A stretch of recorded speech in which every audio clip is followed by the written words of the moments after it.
इस पूरे प्रकरण में मुख्य आरोपियों को बचाने के लिए यहाँ पर जो भी इस घटना में आगजनी में लोग सम्मिलित थे, उन लोगों के बचाव करने के लिए इसका राजनीतिकरण कर रही है।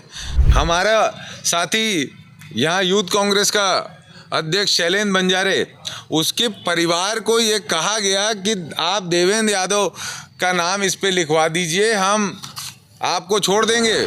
आखिरकार पहुंच गए भिलाई नगर विधायक देवेंद्र यादव बलौदाबाजार, जहां उन्होंने अपना बयान दर्ज कराया। घंटों तक बलौदाबाजार पुलिस ने बलौदाबाजार हिंसा को लेकर पूछताछ की है और पूछताछ में क्या कुछ निकला है ये तो स्पष्ट नहीं है, लेकिन विधायक देवेंद्र यादव विधानसभा सत्र निपटाने के बाद सीधे बलौदाबाजार के लिए रवाना हुए।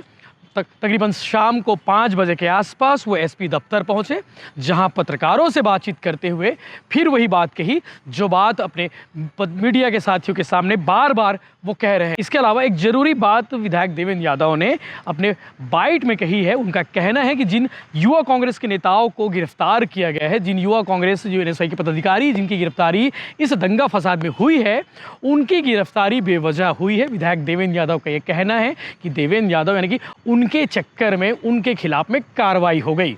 वो बार बार इस बात को लेकर कह रहे हैं, हर बार जब पत्रकारों से बात करते हैं वो ये कहानी, ये थ्योरी बताते हैं कि उनके चक्कर में बाकी पदाधिकारियों की गिरफ्तारी हो गई है। जो लोग निर्दोष हैं उन्हें गिरफ्तार किया जा रहा है। इसके अलावा जो लोग मुख्य रूप से आरोपी हैं, जो मास्टरमाइंड है, उन्हें बलौदाबाजार पुलिस बचा रही है, ऐसा कहना है विधायक देवेंद्र यादव का। इसके अलावा पत्रकारों से क्या कुछ उन्होंने बातचीत की है वो भी आप आगे वीडियो में देखेंगे। लेकिन बड़ा सवाल ये था कि आखिर क्या देवेंद्र यादव बलौदाबाजार पहुंचेंगे।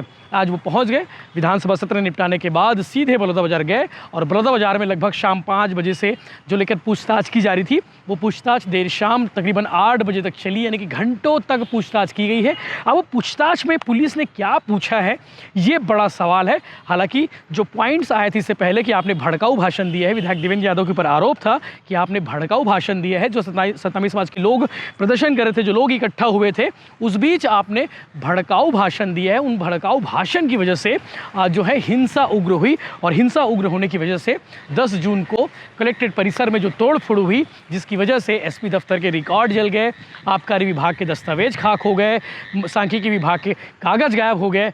इसके अलावा बहुत सारे जो नुकसान हुए थे, तकरीबन 12 करोड़ का नुकसान का आकलन किया गया था, वो 10 जून को उपद्रवियों की ओर से की गई थी। और इस मामले में लगातार बलौदाबाजार पुलिस कार्रवाई कर रही है। अब तक 170 से ज़्यादा लोगों को बलौदाबाजार पुलिस गिरफ्तार कर चुकी है। ये वो लोग हैं जिनकी तस्वीर सोशल मीडिया के माध्यम से सामने आई थी, जो लोग साफ साफ नज़र आए थे उपद्रवी को अंजाम देते हुए, यानी कि हिंसा को अंजाम देते हुए। ये वो लोगों की तस्वीर है। इसके अलावा इस मामले में सियासत भी खूब हो रही है। बीजेपी, कांग्रेस लगातार आमने सामने बयान दे रहे हैं, एक दूसरे पर आरोप प्रत्यारोप लगा रहे हैं। इस बीच देवेंद्र यादव लगातार चर्चा में थे। चर्चा में होने के पीछे की रीज़न ये है कि 3 बार से नोटिस जारी किया गया था विधायक देवेंद्र यादव को बयान देने के बुलाने के लिए। देवेंद्र यादव नहीं पहुँचे। कल एडिशनल एसपी बलौदाबाजार के अभिषेक सिंह, वो खुद भी अपनी टीम को लेकर पहुँचे हुए थे और उस बीच उन्होंने कल फिर से नोटिस चस्पा किया था और विधायक देवेंद्र यादव को जब फ़ोन लगाया गया था, उनसे बातचीत नहीं हो पाई थी, वो बाहर बताए गए थे।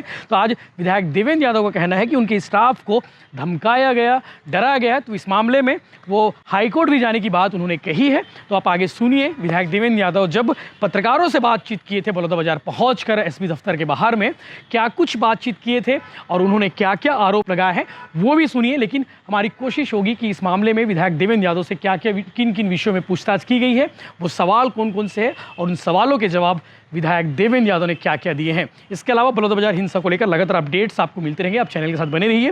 इस मामले में न्यायिक जांच आयोग का भी गठन किया गया है। जांच आयोग के अध्यक्ष भी आज इस मामले को लेकर बलौदाबाजार पहुंचे हुए थे। उन्होंने निरीक्षण किए हैं, निरीक्षण करके तमाम चीज़ों को देखा है। अब आगे इस पर भी लगातार अपडेट्स आपको हम बताते रहेंगे। जो भी अपडेट्स आएंगे इस पर वो हम बताने की कोशिश करेंगे। लेकिन बलौदाबाजार हिंसा मामले में लगातार सियासत होती रहेगी, जारी रहेगी। आप आगे वीडियो में बने रहिए। इसके अलावा विधानसभा में भी इस विषय को लेकर सदन में मामला गरमाने वाला है, उस पर भी हम आपको लगातार अपडेट्स देते रहेंगे। शामिल हुए थे उन पर, निर्दोषों के ऊपर कार्रवाई नहीं होनी चाहिए, लेकिन लगातार ऐसे लोगों को, ऐसे बच्चों को, माताओं को, बुजुर्गों को परिवार के साथ परेशान किया गया। और मेरे साथ तो बहुत स्पष्ट एग्जाम्पल है। यहाँ तो हमारा साथी यहाँ यूथ कांग्रेस का अध्यक्ष शैलेंद्र बंजारे, उसके परिवार को ये कहा गया कि आप देवेंद्र यादव का नाम इस पे लिखवा दीजिए, हम आपको छोड़ देंगे।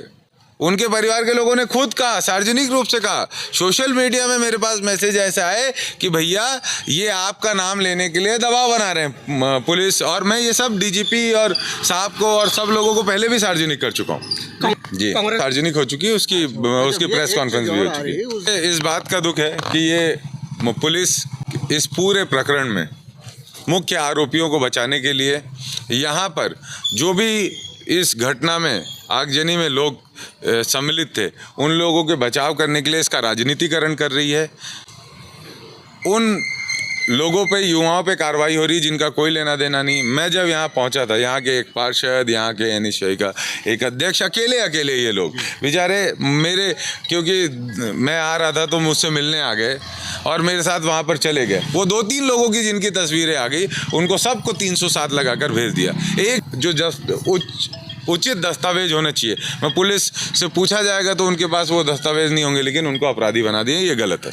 आप रायपुर मेरे बहुत सारे लोगों का मैसेज आया था, व्हाट्सएप आया था कि आप आइएगा समर्थन करने, इसलिए मैं समर्थन करने गया। उस दिन रायगढ़ का मेरा कार्यक्रम था और रायगढ़ जाते वक्त मैं यहाँ पर कुछ देर के लिए रुक गया और इसके बाद मैं यहाँ से निकल गया।